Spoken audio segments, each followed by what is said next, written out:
Great. Well, thank you very much, Nicola. Really pleasure to be here today. And there is a Latin phrase, "Quis custodiet ipsos custodes," which you may know in English as "who will watch the watchman."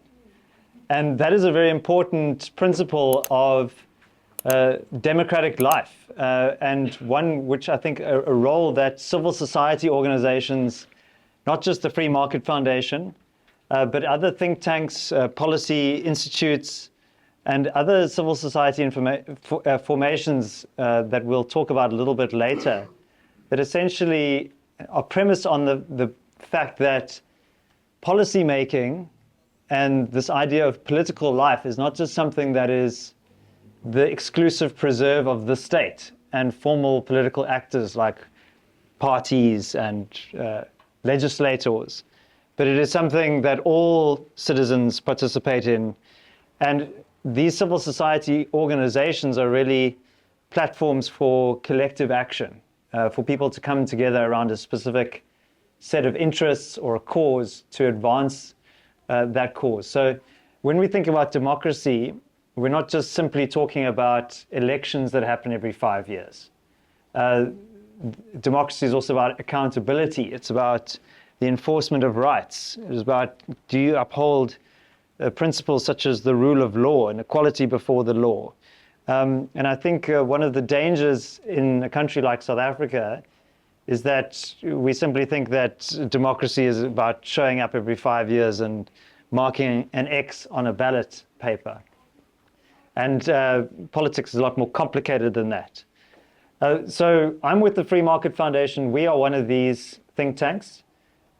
We have a very specific ideological orientation, which we're very proud of, in that we see ourselves as classical liberals, liberals in the classic tradition, which goes back many hundreds of years. And in fact, liberalism is arguably the oldest political tradition in South Africa. It precedes the various forms of nationalism that have essentially been at war with one another over the last 100 or so years, white nationalism and African nationalism. So liberalism is, what is that? It's essentially premised on freedom of the individual, that people have a set of inalienable rights, that everybody has the same rights as another person, regardless of their race or their gender or their sexual orientation or what have you. And that those rights need to be protected and enforced by government based on the rule of law, not exclusively by government. We also have duties to respect one another and to uphold one another's rights. And feeding off of that is an idea also of free enterprise, freedom of commerce, freedom to exchange your labor, your goods, services with one another without any coercion from other actors like the state. And so what we do as a think tank is we develop policy outside of the state, and we advocate for these cherished, timeless principles. And what I think is very important is, if you think of the role of public participation and the role of think tanks, is that role in the South African context is evolving in quite a different way. So the traditional role of think tanks was to say, develop long policy documents, well-researched papers that look at empirical evidence and data, and you kind of marshal all of these arguments, and then you present your policy position paper, you go to the portfolio committee in Parliament, you sit before the legislators, and you say, these are our arguments, please do take these on board as you deliberate over the very important process of forming policy. And then the old conception of this was that the legislators would now consider your inputs, and they would aggregate all of the different inputs from various social actors. Like we have freedom of religion here for SA, we have the Social Research Foundation. I'm sure all of these organizations have participated in this way before, and many others. But that model is changing, I think. And we at the Free Market Foundation have recognized this. We have made countless submissions to Parliament over many decades, and you barely get a confirmation of receipt from the Parliamentary Portfolio Committee. So ultimately, what we are recognizing is that if we want to address some of the many manifest failures that are occurring in South Africa, most of which I would argue are the cause of state policy, then we need to build power outside of the state, and we need to basically engage in what the Institute of Race Relations will term the battle of ideas.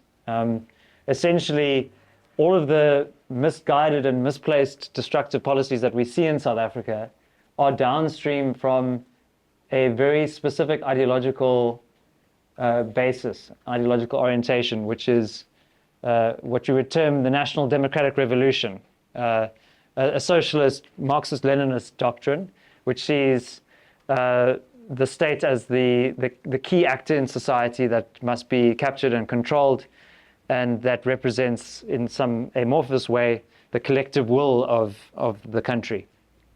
So essentially what we're engaged in is a power game. We certainly are going to continue to do research and analysis and put forward very considered policy papers and so on, and still register our dissent with submissions to Parliament. But I think what we have recognized is that we need to build power outside of the state. And there are many organizations that are doing this. And I think this is me now segueing to my colleague Mark here. One of the very important roles for the state is the rule of law, upholding and maintaining the rule of law. And this is premised on equality before the law, that the laws are impartially adjudicated, that everybody has a fair hearing, that you have the courts basically adjudicating over disputes, that you have a constitutional framework that enshrines certain rights. So the reason that I'm here with Mark today is that Mark has acted on behalf of the Free Market Foundation's Rule of Law project, which is an initiative of the Free Market Foundation. We see the courts as one of the arenas for the contestation of power in South Africa.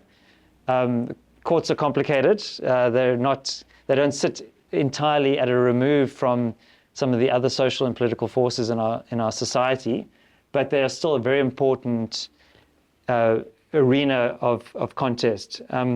So Mark, maybe I can hand over to you. Maybe you could talk briefly about this principle of the rule of law and how it's different to rule by man, which is the rule of the all-powerful. But I'm stealing your thunder. Over to you.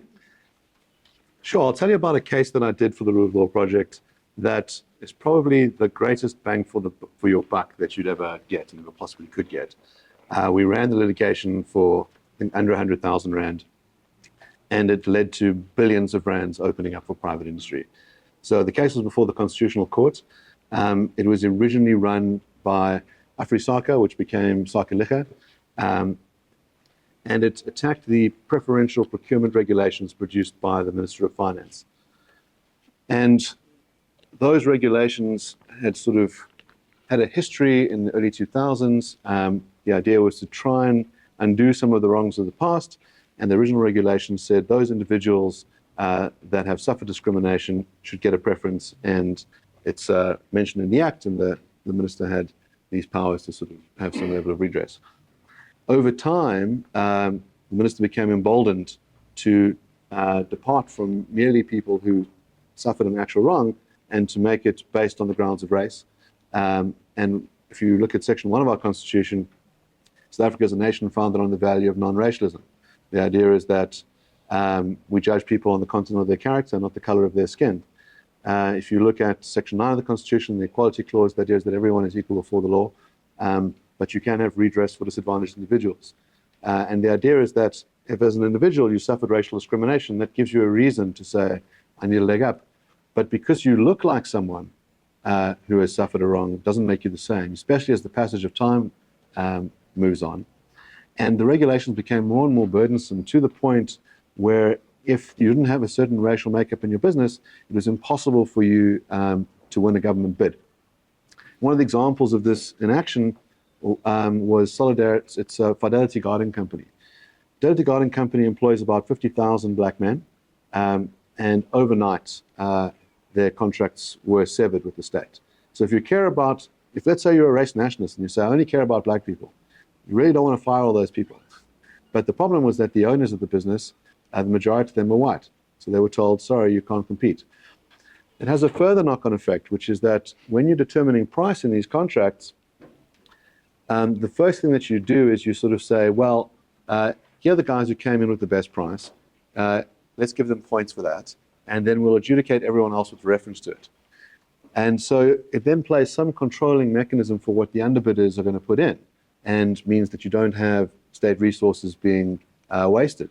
But if you can stop those guys from competing who are competitive, then it means that the other guys can come in with outrageous prices and not necessarily have the skills either. So you found that the mayor of some small municipality who get rid of Fidelity could have a cousin who just started a garden company 2 weeks ago and suddenly is going to get a wonderful state tender. So you sort of see this in action. We ran two kinds of arguments for the Constitutional Court. We were ultimately successful. The court went 5-4 in our favor. The first argument was that I've told you about now, which is this idea of non-racialism. And there's a nice video of me engaging with the judge who wrote the judgment for the majority, and we talk about why it's important to address the wrongs of the past and why there are non-racial alternatives for doing so. The point the court ultimately went on was a more technical point. They said if you go and look at the act, it doesn't provide the minister with the powers that he aggregated for himself. So the rule of law point was the point that carried the day. The idea is that you must be governed by laws that are written down, not by the discretion of an individual. And what we find throughout South African history is that administrators and government officials have accrued more and more power to themselves, so that it's no longer clear what the rules are. We see it in our case law as well. There's much more room for judicial discretion. And the worry with that is that if you then can ideologically capture those decision makers, you can ensure that things go a certain way. They'll help your friends. They won't be good for the average South African. I think you guys are more insulated from the perils of the states than we are up in Joburg, where we had 9 hours a day of load shedding for a long time. And you happen to live in a province, that's not governed by the ANC. But in the rest of the country, I think people realize that government has the reverse Midas touch. And we wanted to touch a lot less things. And I think the one view is when government is failing, how do you hold it to account on the one hand, and how do you build up a parallel politics? And we're sort of seeing this with all these civil society organizations saying, do it for yourself. If the government is going to capture these institutions, and if you don't feel like you can trust these institutions, well, you can either leave or you can build something yourself. And so if you look at something like Solidarity Soltec, it's an institution that cost 300 million rand. It was built under time, under cost, and the biggest donation to it was 10 rand. That's an unbelievable achievement to say, as a community, we're going to do something that the government's not willing to do. And you have a lot of people who can now pick up all of these incredible skills. And I think you'll find more and more of that. More people distancing themselves from the state if they want South Africa to work. Dave, yesterday you were involved in something I think kind of quite amazing. You want to tell us a bit about it? So one of the cherished ideas that we as the Free Market Foundation uphold is that of private property rights. And this is not just something that is a beneficial policy that produces good outcomes. Private property rights are an extension of your rights as an individual, your right of ownership. And for many decades in South Africa, unfortunately, really since the beginning of modern South Africa, private property rights have been very unevenly applied. We're one of the few countries in Africa, one of about 4 countries in sub-Saharan Africa that actually has a tradition of private property ownership. A lot of other African countries have collective ownership by the state or by community groups and so on. And where private property rights have been upheld and implemented in South Africa, they have led to very beneficial outcomes. But these rights were very unevenly applied. So in 1913, the Native Land Act, that basically essentially deprived black South Africans of their rights of ownership. There were several other pieces of legislation like the Group Areas Act. There was the Grand Apartheid that took place under Verwoerd in the 1960s with the homelands policies and so on. And all of which, there were, not to mention, forced removals from so-called white designated areas. So all of which really eroded and diluted the fundamental rights of black South Africans to own property, with some pretty devastating outcomes for those communities. And so as the apartheid policy began to essentially break down throughout the 1970s and 80s, there was essentially a wave of what was technically illegal black migration into the cities.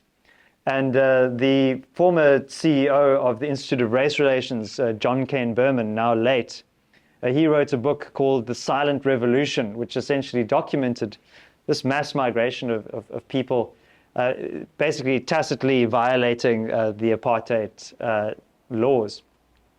And eventually, the political pressure became too great to bear, and as we know, the transition away from apartheid to democracy took place. But in 1991, there was a very significant piece of legislation that was passed by the government of F.W. de Klerk.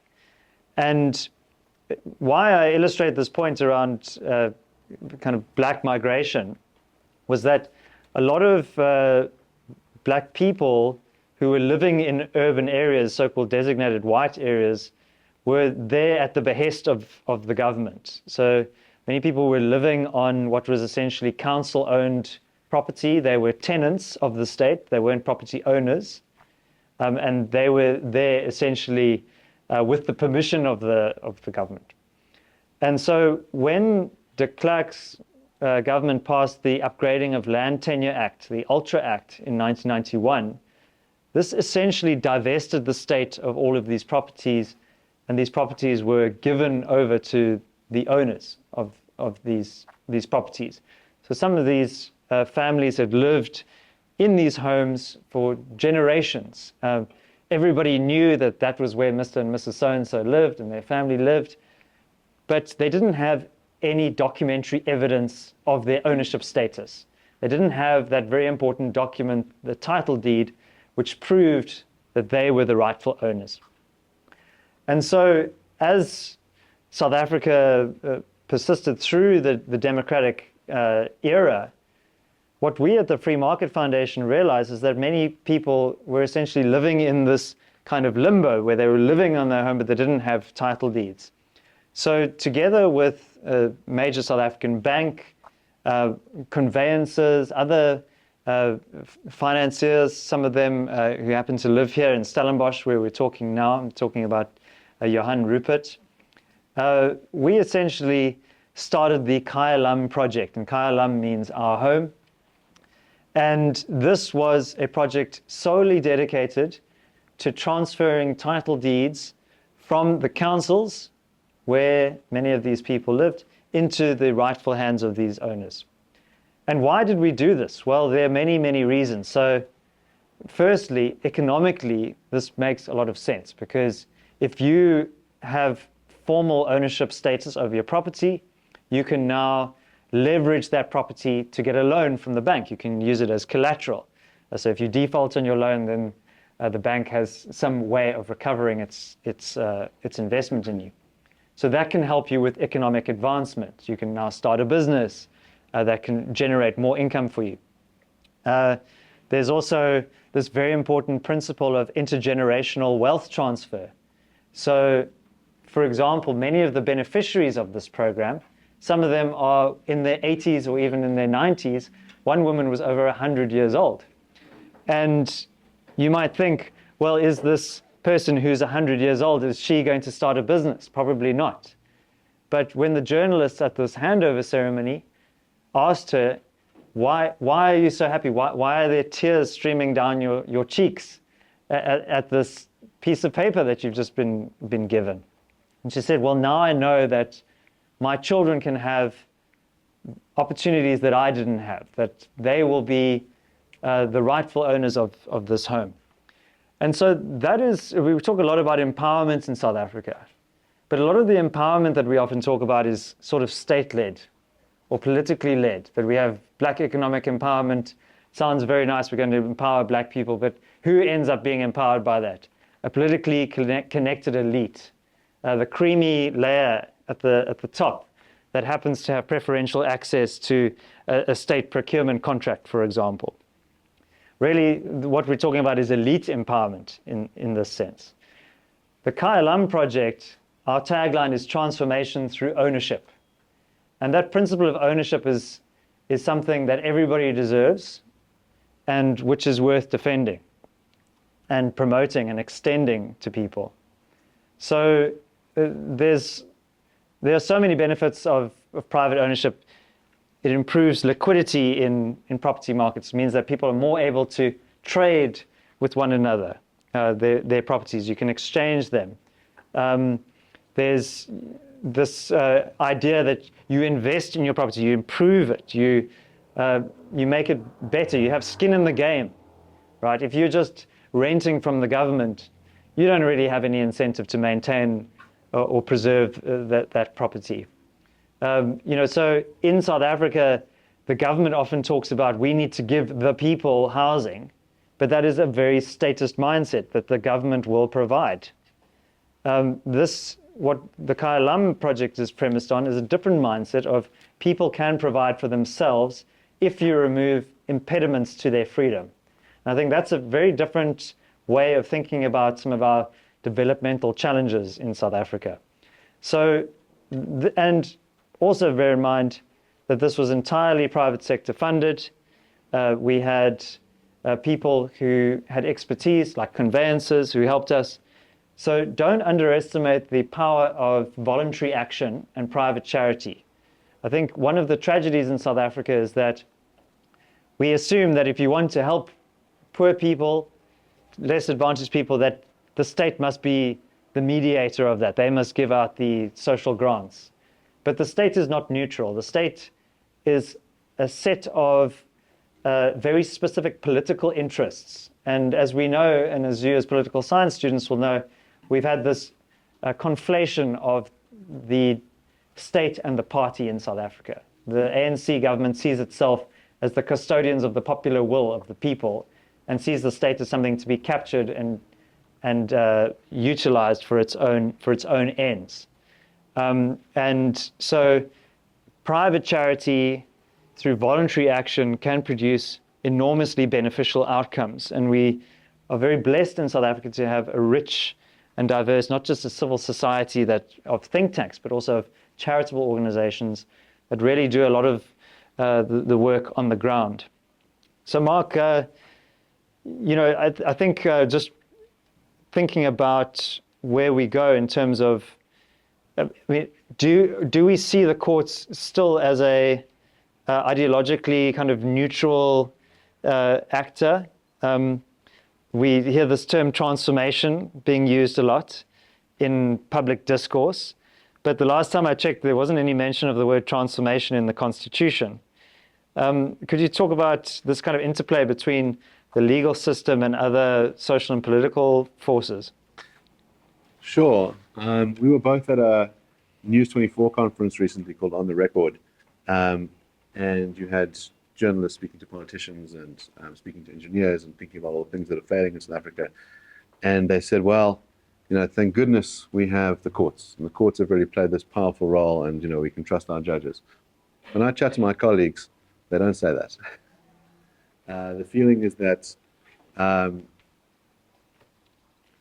courts have played an absolutely important role over time. During apartheid as well, you had judges who were willing to stand up against the corrupt National Party, the evil laws that were there.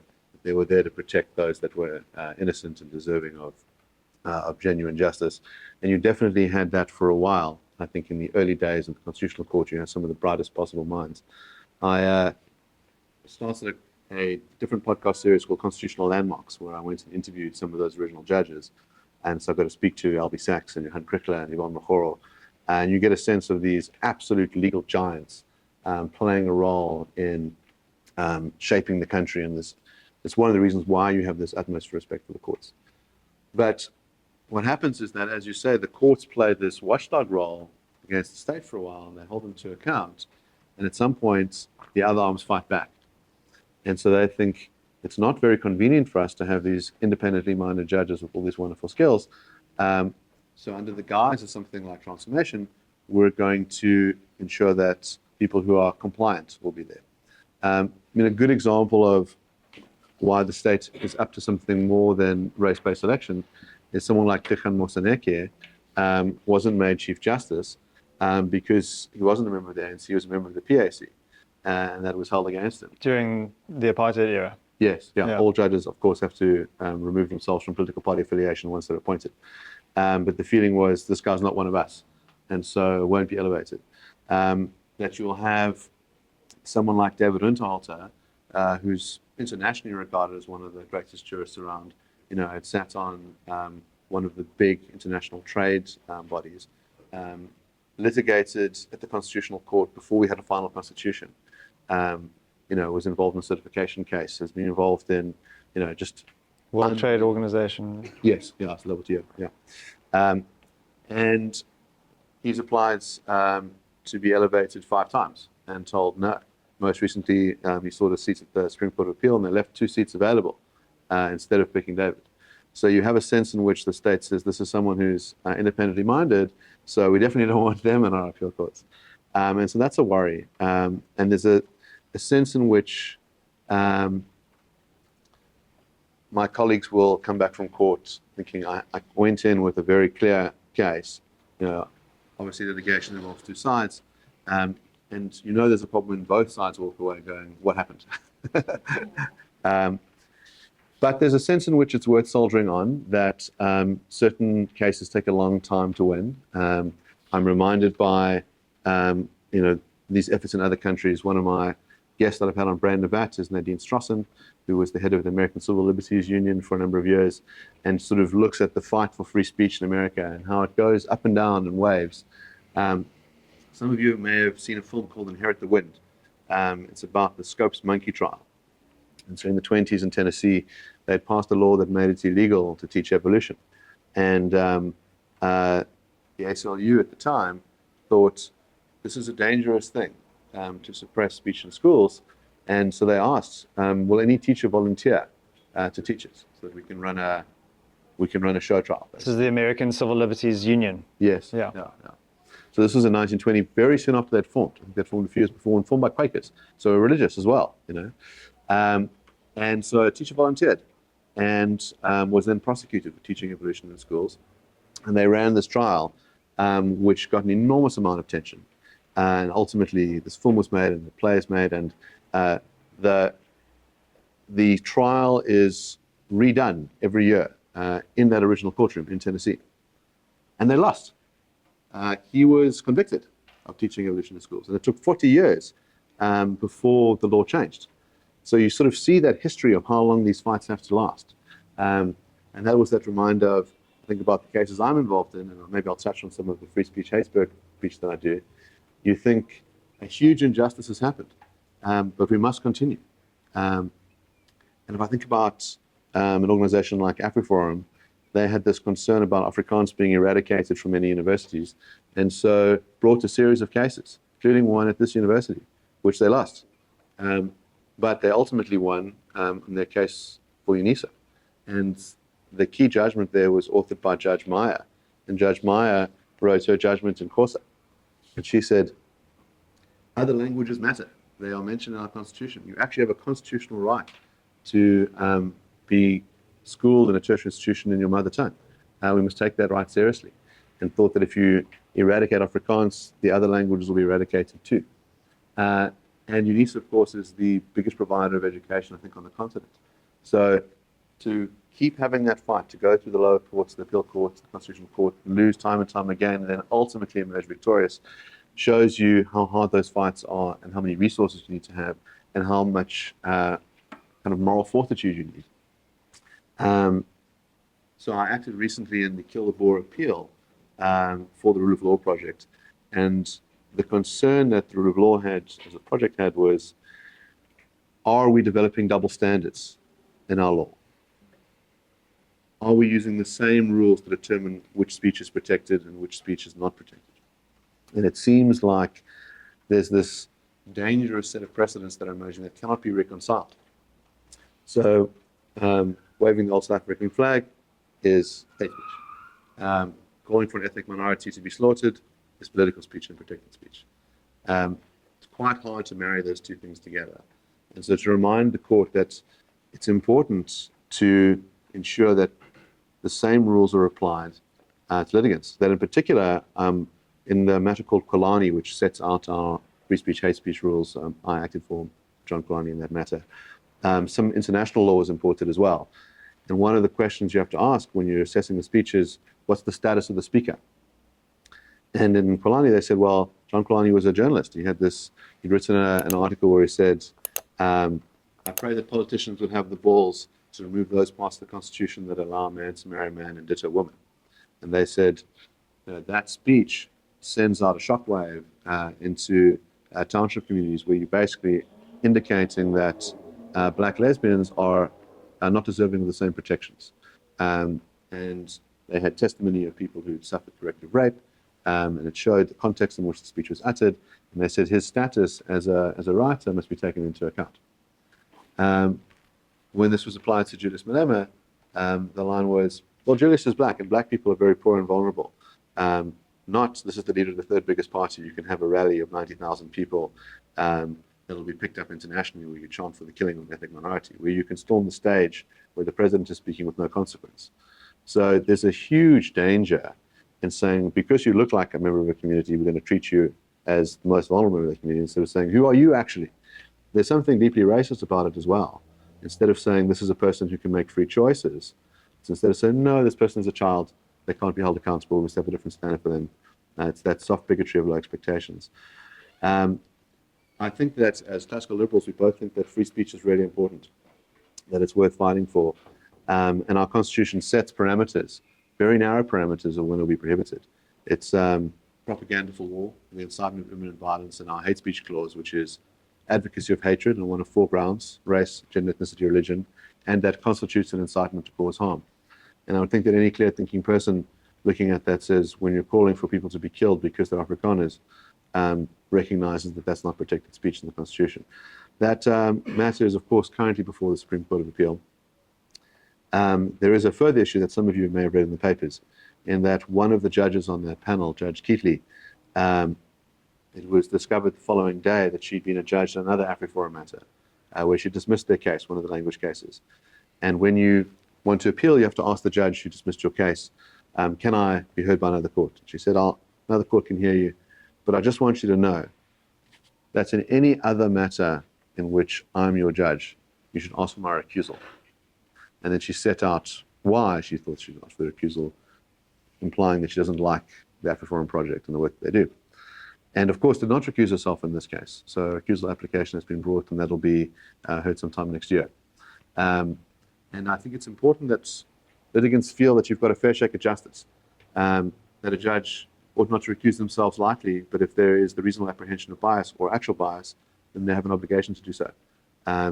Often what makes your system feel legitimate, you say, I might have lost, but I had a fair shake, and the odds weren't turned against me. And then we sue you, there's some legitimacy in the system. And so it's very important to safeguard the integrity of those courts. Yeah, and I think a broader point to be made here is sort of what we were discussing in the beginning of the conversation, that I think as students of politics, you might look at the institutional arrangements first. You might think of this notion of the trias politica, the legislature, the executive, and the judiciary, and that each of these pillars are in a healthy state of tension.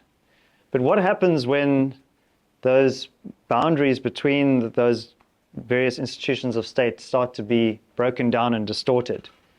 If you consider the Judicial Services Commission, which is essentially the body that selects those judges, who's sitting on that Judicial Services Commission? It's not Mark Oppenheimer, it's Julius Malema and other deployed cadres of the movement.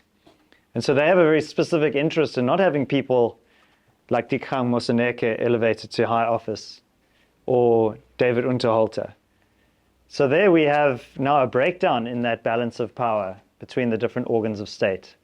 And I think it's incumbent upon us to, first of all, try and reverse that, but then also to start to question, okay, well, are these institutions actually working for us as a society if these are the outcomes?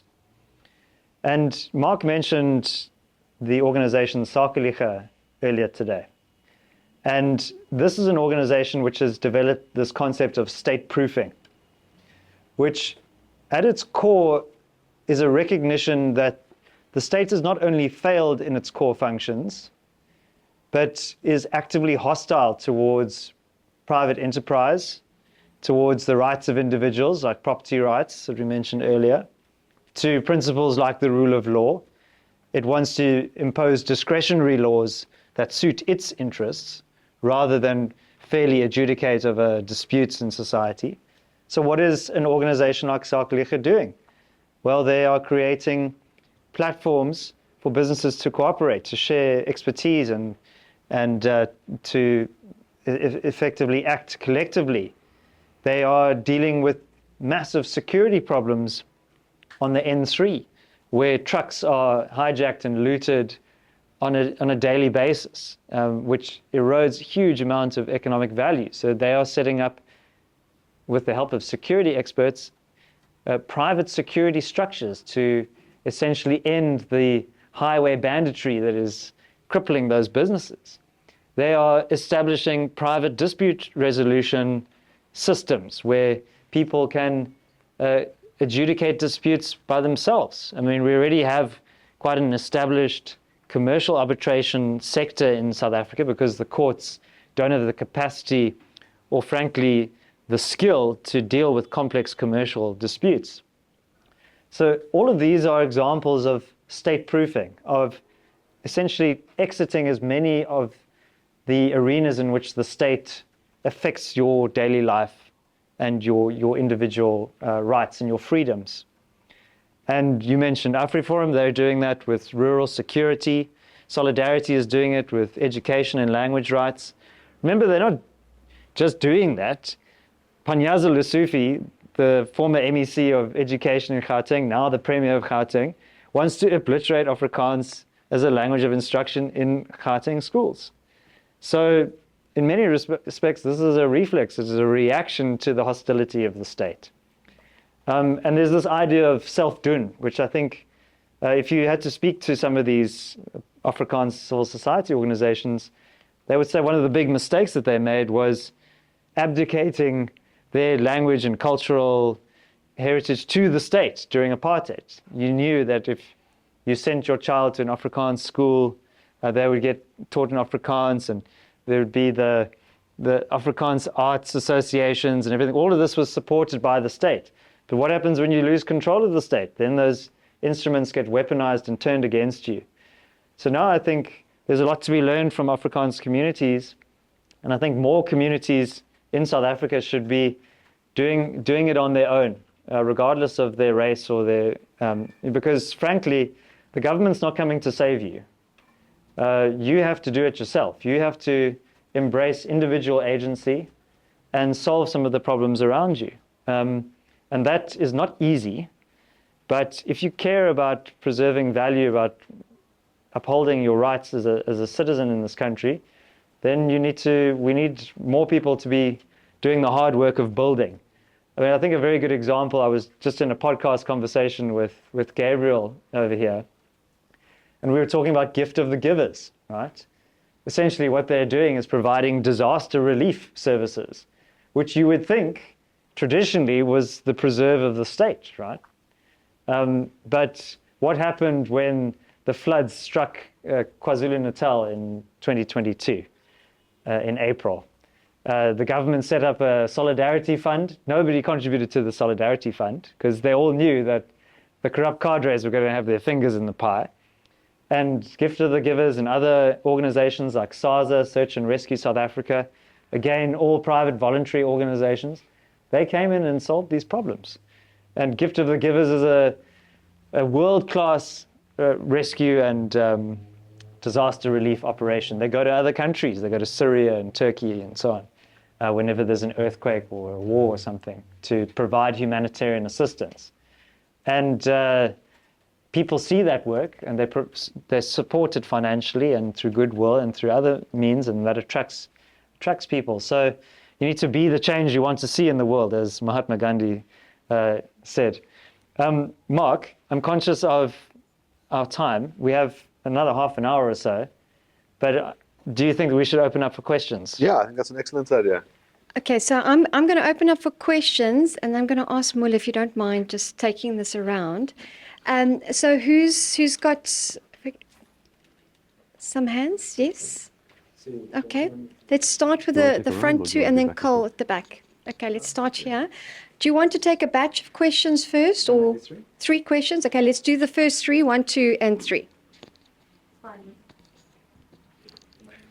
Hi, so first of all, thanks for your talk. It's some really interesting points. You spoke a lot about kind of building power outside the state. And I want to ask about that specifically with security and policing.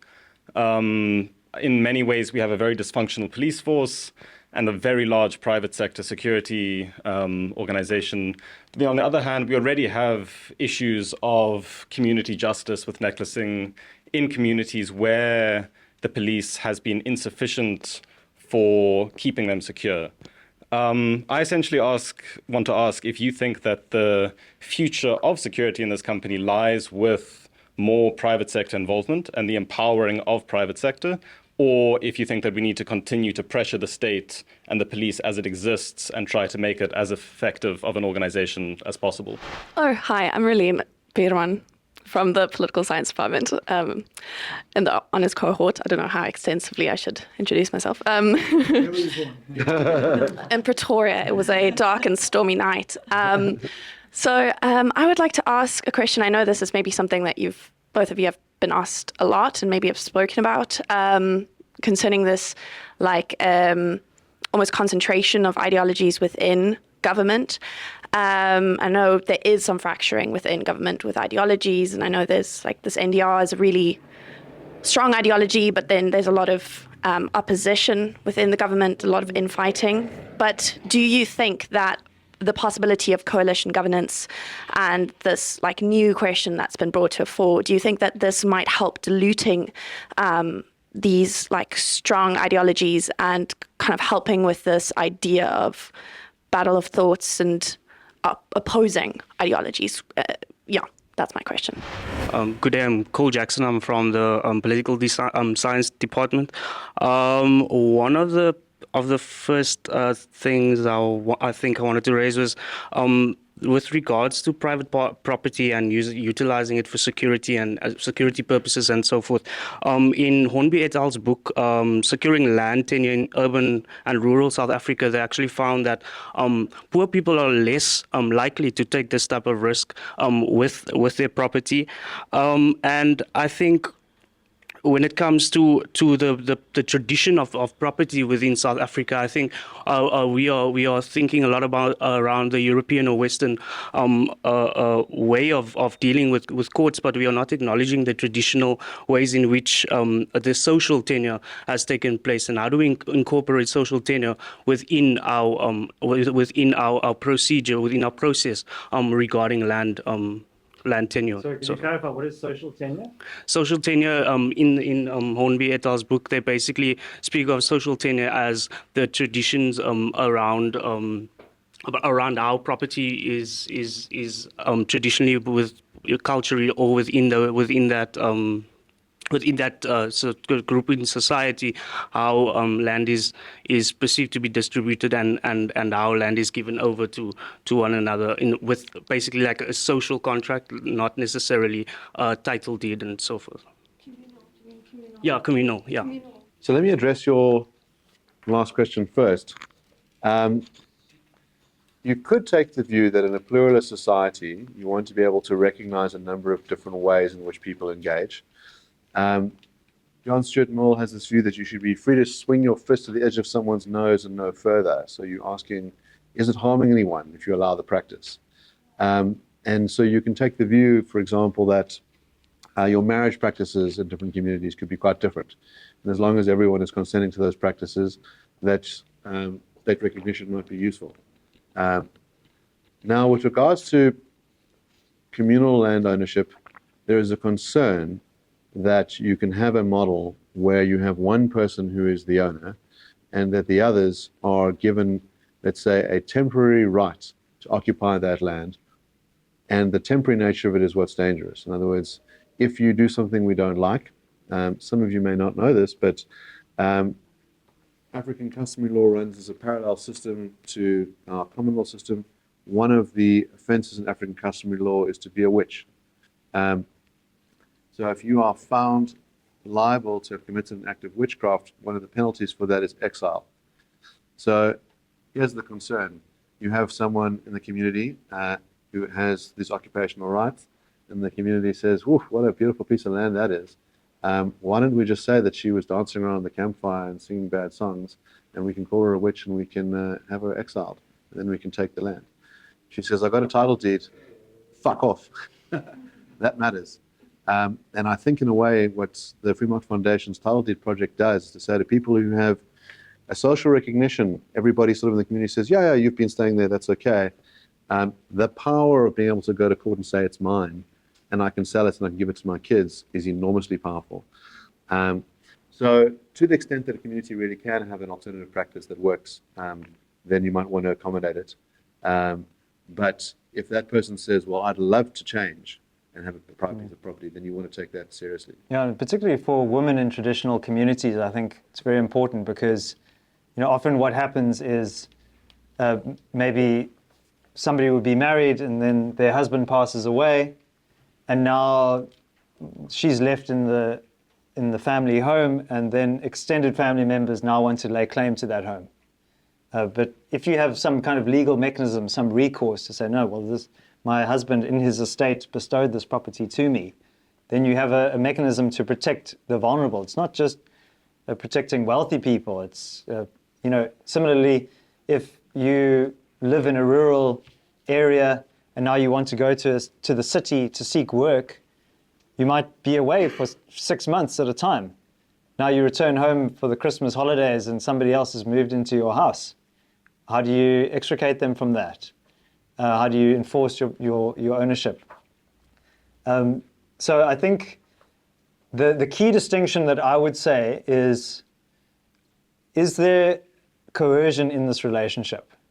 So if a voluntary community of individuals get together and say, we recognize this tribal authority as being legitimate, and there are certain rules and norms of behavior within this community that we voluntarily agree to, then I would say that is permissible, but that must be consistent with the rights of those individuals as well.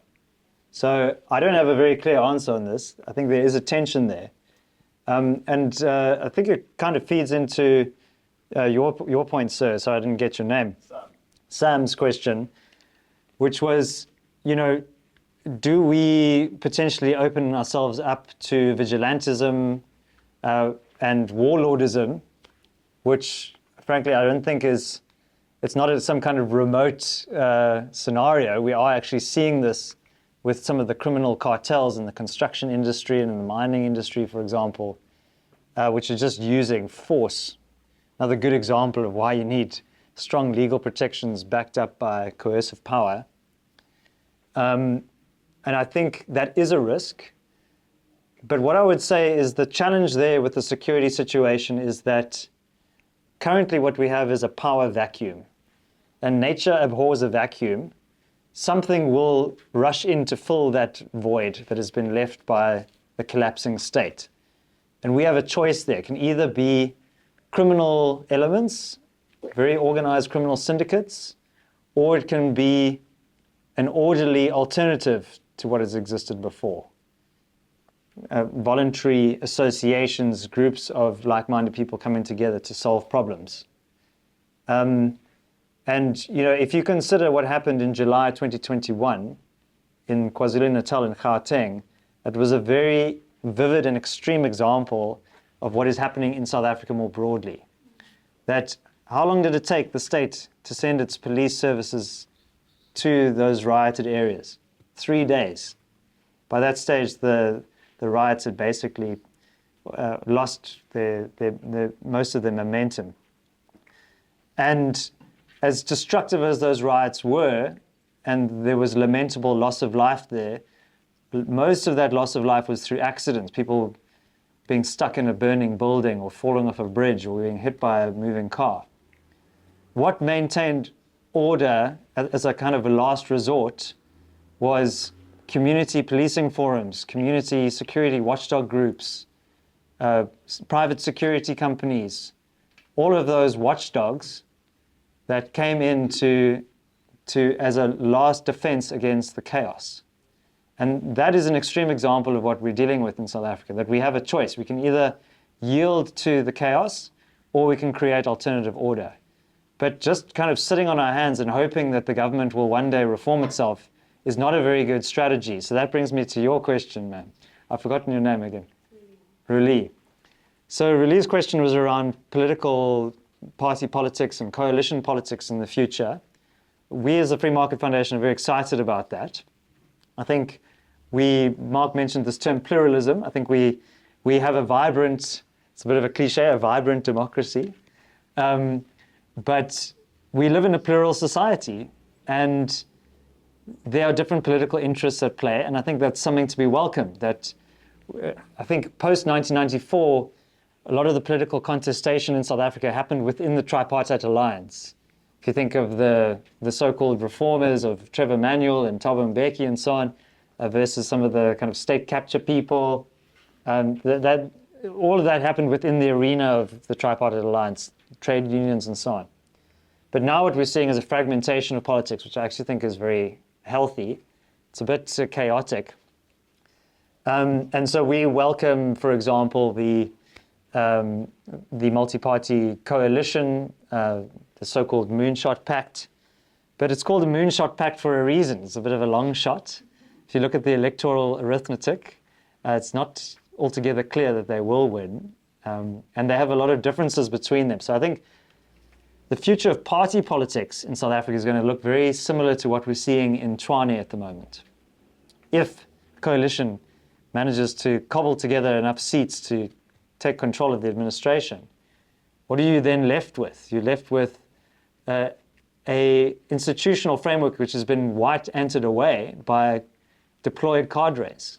Remember, the ANC sees the state not as a neutral set of institutions, but as something to be captured. And state capture is a feature, it's not a bug of the system. So you have to deal with that. You have to deal with extraordinary high debts that have been incurred by previous administrations. Infrastructure has collapsed. You then have to deal with your own coalition partners. So even somebody as capable as Celia Brink has to contend with these forces as a mayor, right? So even if we have the most high-minded and clean and efficient politicians coming in, that institutional makeup is not going to change overnight. So I would certainly encourage you to vote for reformist parties, parties that support freedom in South Africa. That is definitely a core part of the strategy, but it's a multi-pronged strategy. Because what happens if day after elections in 2024, we have an ANC government? All the same pressures that have been building over the years are not going to go away. They're going to amplify. So you need to be doing multiple things at once. You need to be doing the building, you need to be doing the voting, you need to be doing the litigating and challenging of power in South Africa. I've been hogging the mic, and I think we probably have another round of questions, unless you want to add anything. Yeah, let me add something short on your question, and I'll also touch a bit on the policing question. I had a chat with Maletsian Mbeki a while ago, Thabo Mbeki's brother, and I said to him, what are the ideological schisms in the ANC? And he says, there are none. He said, they are fervently believe that the state must be the primary actor, and they don't like private organizations, and the only fighting is who gets the spoils. So it looks like there are clearly factions within the ANC, but it's a matter of, it's our turn to eat the stuff, as opposed to we should do something very different. If you think about someone like Cyril Ramaphosa, who walks into the presidency with this just unbelievable opportunity, the rand, shoots up, goes to I think it's 11 Rand 50. It's now hovering around 19.5. Deals that had been paused while Jacob Zuma was president, suddenly got unpaused. Private sector says this guy's going to be a pro-business, wonderful guy, he believes different stuff, classical liberalism. Well, how'd that work out, guys? So David says as well, state capture is built into the infrastructure. I ran a case back and forth on cadre deployment, and the DA had launched the case basically saying that cadre deployment should be an unconstitutional practice, as found by Zondo and the State Capture Commission, and the ANC fought like hell to say, no, it's really important. As much as we recognize that if anyone in government listens to the cadre deployment committee and deployed on that basis that would be illegal, we should still be allowed to whisper. You look at their public documents, which basically say the aim of the ANC is to control all levels of power, not just state power, but private sector power as well. They want the newspapers, they want the universities. I will say, to their credit, they play open cards. It's just a pity that no one's reading the cards. So that's worth taking into account. I do think other political parties at least advertise different views. The DA sort of moves between, let's say, being classically liberal and socially democratic. Sometimes they say, the policies in South Africa are wonderful, it's just a matter of implementing them better. I think the one saving grace in South Africa is that the ANC are so incompetent that they can't implement their evil policies. They really are a terrible idea, and the incompetence saves us. It obviously has a huge negative impact in other sectors. On crime, vigilantism is a really dangerous thing and something that you want to avoid at all costs. And so having a relationship between private security and a functioning police force is quite useful, because then you can capture suspects, hand them over to the police and off to an independent NPA. What we're finding, of course, is that the NPA's independence has come into question. AfriForum have this private prosecutions unit. It can only do so much. In order to privately prosecute, you have to have the NPA refusing to prosecute, issuing an LA proseque, as Zuma found out when he tried to incarcerate the journalist Karen Moore. And there's this danger when you open up that kind of power, that power to incarcerate, to the private sector, and you want to do it really as a check, as opposed to a separate solution. Yeah, and just on the point of ideology, I would encourage everyone in this seminar room to read Dr. Anthea Jeffrey's Countdown to Socialism, which really explains this idea of the National Democratic Revolution and how all of the hostile policies that we see being implemented, you can draw a very clear line back to the ideological convictions of the ANC, going all the way back to 1969, when effectively the ANC committed itself to socialism at the Morogoro Conference in Tanzania. And I blame the National Party for that, because they banned the ANC and sent them into the awaiting arms of the Soviet Union. There's, I think, very under-recognized role that the South African Communist Party plays within the tripartite alliance behind the scenes, have a bit more of a lower profile. Many cabinet ministers have dual membership. So the Reds are not under the bed. They are on top of the political heap in South Africa. In August this year, a elected Tory councillor in the UK was arrested in his home by the police in front of his family for hate speech. So, and apparently what he was doing was he was tweeting in support of another councillor and promoting freedom of speech. So I want to speak to what is happening with the current amendments to the hate speech bill, and why does it seem to be a global phenomenon? Okay, and then my other question is, there's this rhetoric, David, to you. There's this rhetoric of that the problem in South Africa, and actually also even globally, that the problem is capitalism and the problem is neoliberalism, and that actually what we're seeing in South Africa was a sellout, and that we're actually embracing capitalism. So I wonder if you can just speak to that argument. So you're right to say that free speech is globally under attack. I think there's an impulse that kind people have, which is when you say something unkind, We want to say you shouldn't do that. And unfortunately, people think that the only way that you should tell people to be polite is with a jackboot. That there are other ways of enforcing norms that don't require the force of the state and police officers at someone's door. That what you want in a free society is people to have the ability to say things that are offensive, that run against the current norms. One of the reasons why I say this is that many of the rights that we take for granted in a modern democracy could only have happened because of people saying unpopular things. The idea that gay people could get married would have been seen as, one, absolutely repugnant, and two, impossible on its own face, that it's an incomprehensible idea. South Africa was the 5th country in the world to allow gay marriage, and that sort of idea has spread. And the world hasn't fallen apart. Interracial marriage as well would have been seen as an unthinkable thing. The call to ban slavery would have also been seen as unthinkable in a minority position. It took brave individuals saying things that were deemed offensive by the societies to make big social change.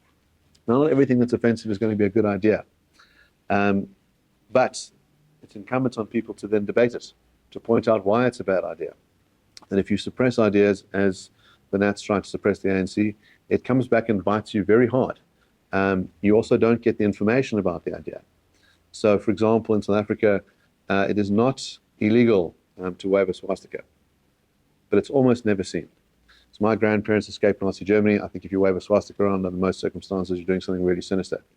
But I'm glad that people have the freedom to do it, so we can see, so that you can tell there's an appetite for this terrible idea, and you can combat it. Yeah, absolutely. We're very committed to free speech, and sunlight is the best disinfectant. That's how you get to the truth. And yeah, I think in our brave new world of social media and so on, it's even more important that we have transparency, because there's a lot of. I find it ironic that the people who moan the most about misinformation are the ones that also want to curtail freedom of expression. So is it just the information that you don't like that you want to curtail? I'll add one little thing, because you mentioned the hate speech bill. The worry with the hate speech bill is that it criminalizes hate speech. At the moment, what we have is PAPUDA, which has civil sanctions, so apologies, fines, recompense. Hate speech bill has an 8-year prison sentence, and a fair amount of ambiguity in how it's drafted.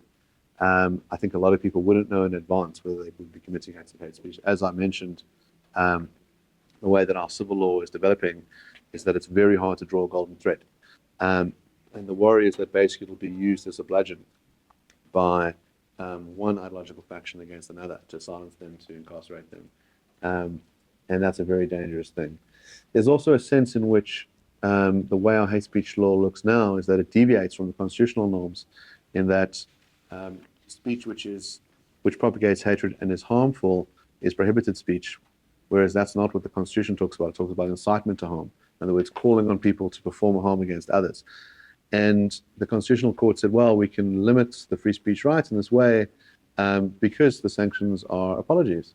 John Polani, was held liable for hate speech. There was no apology that could have been made because he passed away, but there was this sort of declarator of the speech as hate speech.